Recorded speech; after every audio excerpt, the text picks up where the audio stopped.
What is up, Fit Pros? Andy here from fitprobusiness.com. Hope everybody's doing well and that you've had a fantastic week. Hey, if you're new to the channel, please consider subscribing, as I'm going to be delivering weekly value to you on things that are working within my business as far as lead generation, setting more appointments, and closing more sales, what I'm using as far as marketing, what I'm learning from other industry leaders that are growing their businesses. So I want to give you in the trenches advice and tips that are working right now within my business to drive revenue and to help me grow. So that's what I'm going to be delivering to you. So consider subscribing, as I already have several videos on marketing, and this video is going to be about sales and the sales system. Last week we talked about the sales mindset. This one is going to be all about creating a sales system that's going to give you predictable results. So continue watching. I'm going to share my screen with you. Let me pull that up for you. All right, so last week we talked about what is your sales system and getting what is a sales system, and we talked all about that. So go back and watch last week's video. I'll include a link to that in the show notes. A sales system, all it is designed to get you quality leads, book appointments, and close more sales. That's all that a sales system is. But in order to get in the right sales state of mind, you have to have the right mindset, and that's what last week's video was all about. So I'm not going to cover that. If you want to know more about that, you can watch last week's video. Today I'm actually going to talk about the actual sales process. So move my screen here. This is a step-by-step process you should follow to close more sales. So step number one is it all begins with generating leads. You have to generate leads for your business in order to set more appointments and in order to have the opportunity to close more sales. So basically all a lead is when somebody reaches out to you and inquires about your service based on marketing or something that you've put out on Facebook, whether that's Facebook ad, that's your website, a print ad, whatever it is. A lead comes in through the door or via the telephone or via email. All that is your marketing dollars at work, and it is vital that you gather key information from that lead if you're not able to set an appointment. Like example, their name, their phone number, where they heard about you from. All of these things are vital for you to track your marketing and help you see where you can continue to plug additional money at so that you can continue to grow, get additional leads. So step number one in the sales process is you have to generate leads. Okay, and step number two is you have to book appointments off of those leads. So once you receive a call, an email, or a Facebook lead, you have to schedule an appointment or a consultation is what they're called in our industry. I do this personally by offering a complimentary consultation and training session. Other ways that you can set appointments is by offering some sort of sample of your service or by removing the risk for that person to come in to see you. Offer up something of value for free. And also let the prospect know what to expect in advance. And this is what we call an agenda script. And I will go over those with you at the very end of this video. So step number two in the sales process is you have to book an appointment off of that quality lead.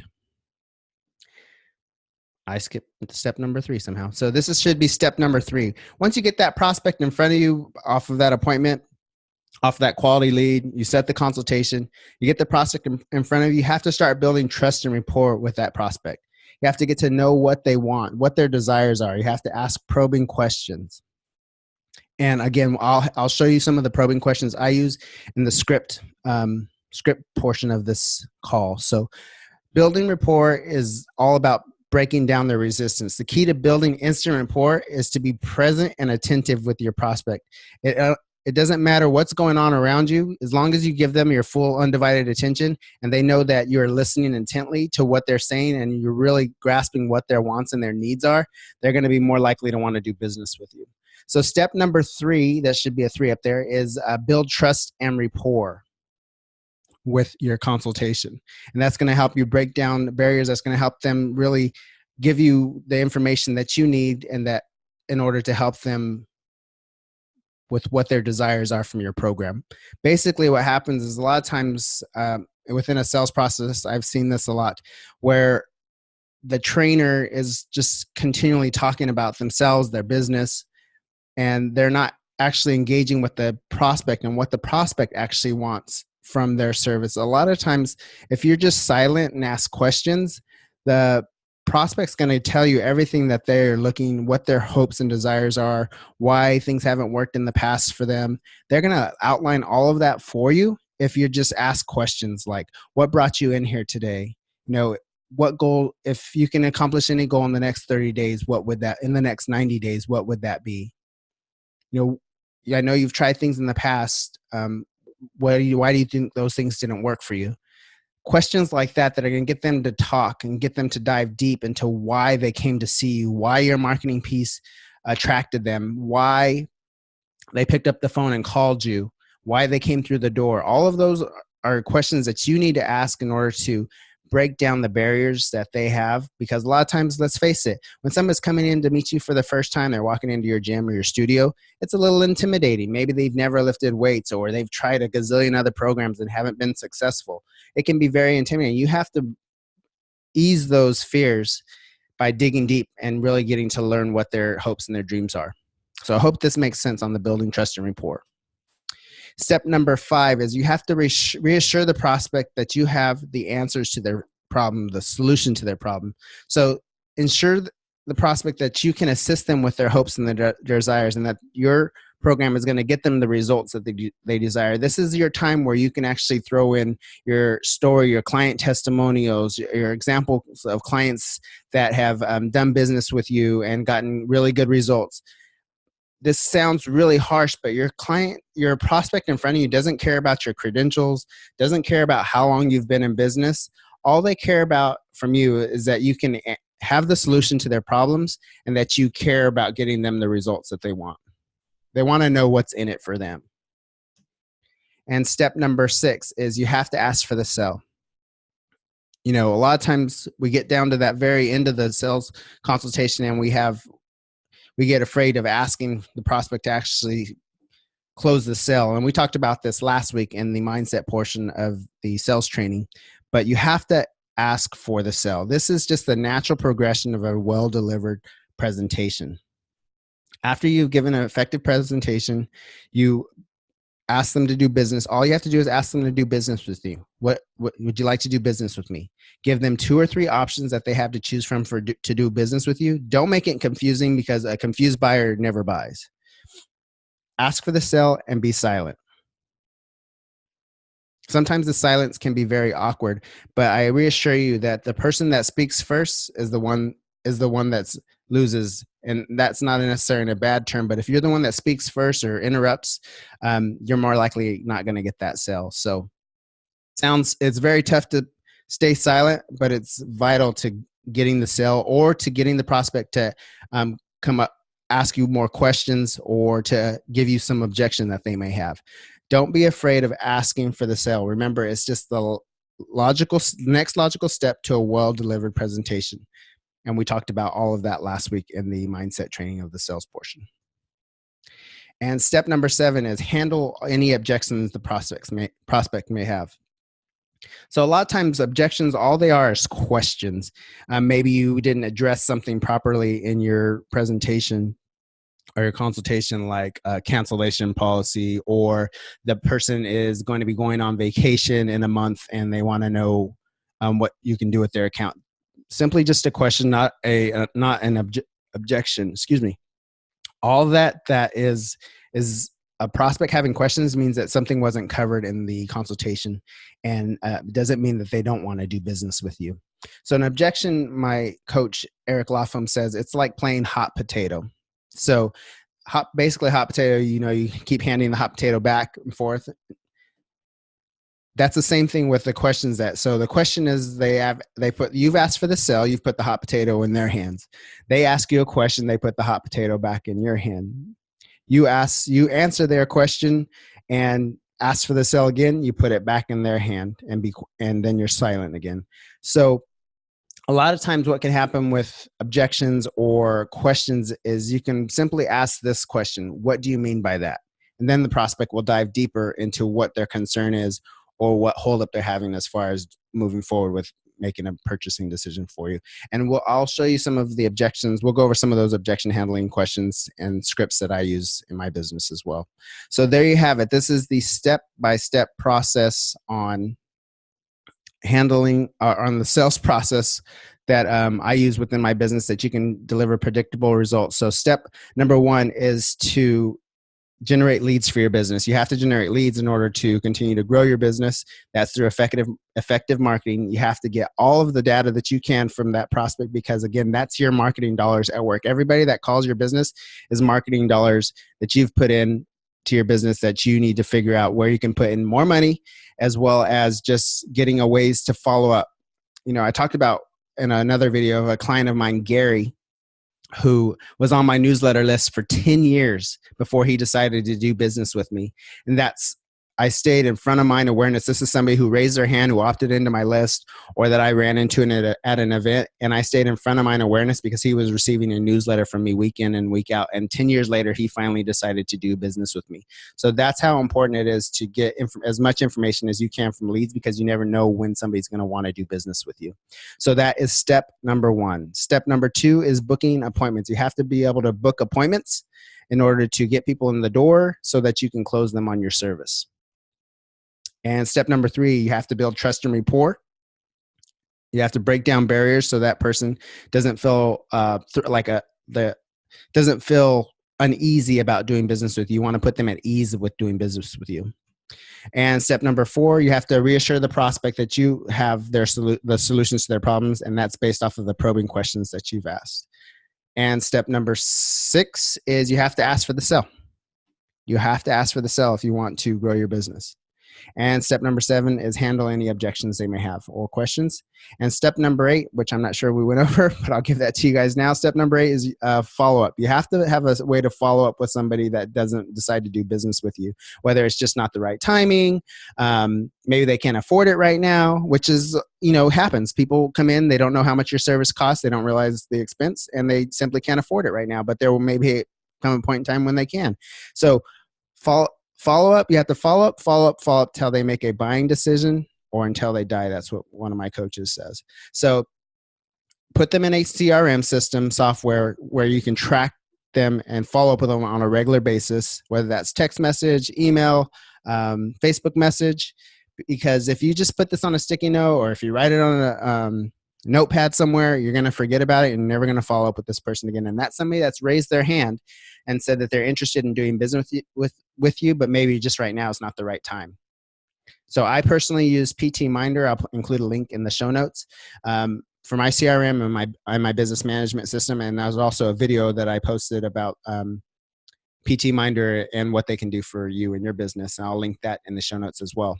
So there you have it. That is the step-by-step sales process that you should be implementing to help you grow your business and to systematize your business so that you can continue to grow. So remember, a sales system is just designed to get quality leads, book more appointments, and close sales. That's it. That's not that intense, but everybody needs to have one. And it's not okay just to wing it, because when you wing it, you get wing it results. Starts with your mindset, getting your mind right around around sales and not having a negative mindset geared around sales. I'll link to that video in the show notes. And then again, the step-by-step process: generating leads, booking appointments, building trust and rapport, reassuring the prospect that you have solutions to their problems, asking for the sale, and then handling any objections they may have, and then following up. And so I'm going to stop sharing my screen, and I'm also going to go over some of the scripts that I use and that you guys can request from me as well. So pull that up for you guys. All right, you can see me now. Hope everybody enjoyed that video. So one of the scripts that we can talk about is when you get somebody that calls into your business. And a lot of times the way this call will go for us at our business is simply one of us answers the phone. We say, Empower Fitness, how may I help you? And they'll say, hello, this is Jane Doe. I would like some, I saw your website, or I would like more information about personal training. And you say, okay, great. How did you hear about us? They'll let you know, ad, website, referral, what have you. Jot that down on a piece of paper. You should have a piece of paper or a notepad for prospective callers ready at all times to get the vital information that we talked about. So once they answer that question, I always ask, are you looking to work out in the mornings or evenings? And they'll say, oh, I like to work out in the evenings. And then usually that that's when I lead into what my offer is. So I say, okay, we offer a complimentary training session. I have an available appointment time at 5 p.m. on tomorrow. Will that work for you? And usually either they'll say, yeah, that'll work for me, or they'll have a question about price. But generally that's the flow that we go through. If they agree to the appointment time, we confirm the appointment time. We let them know what to expect when they come in, and we tell them that when they come in, be ready to work out, that they're going to fill out some preliminary paperwork for us so that we can get a clear idea of what their goals are, what we can help them accomplish. And then when they come in, we'll put them through a trial training session. And if they want to move forward after the trial training session, we will let them know what our programs and packages are. And that is it. That is a sample of a script for setting up a phone appointment. If you guys would like copies of the scripts that I use within my business, I'll include a link that you can request those on the show notes as well. Remember, it's vital that you get as much information as you can from the prospect when they call you, because that's marketing dollars that you have had going out the door, and that's the reason that they've called and filled out, or called and inquired about doing business with you. So basically, that is the phone script that we use. If you have questions about probing questions, some of the probing questions I talked about in the actual video, but one of the things we talk about asking on our waivers are, what are the biggest obstacles that have kept you from getting in shape? And they'll outline it for you. Oh, what are your goals over the next 90 days? What would you like to accomplish over the next 90 days with your health and fitness? So that's an example of some of the probing questions on our waiver. As far as questions or objection handling, again, like I said, every one of those is going to be different, but some of the objections that you might get on a regular basis are, I can't afford it. And a lot of times what you can do with that objection is ask them how expensive is too expensive. And then they'll tell you about, how much they can afford. And a lot of times what happens with that particular instance is you can actually design a program for them based on what they're specifying they can afford, whether it's a once a month, whether it's a just come in and check with you. So a lot of the objections that we get are, the price is too high. That is when you say, how much too much is it? Or compared to what? Or another thing you can ask them when the price is too high is you can say, is that your only concern? Because sometimes the price is too high is an easy objection, and it's not their true concern. Because a lot of times when someone's calling you for personal training, or they saw you on your website and you may have a list of your prices on your website already, then they already know that it's going to be expensive.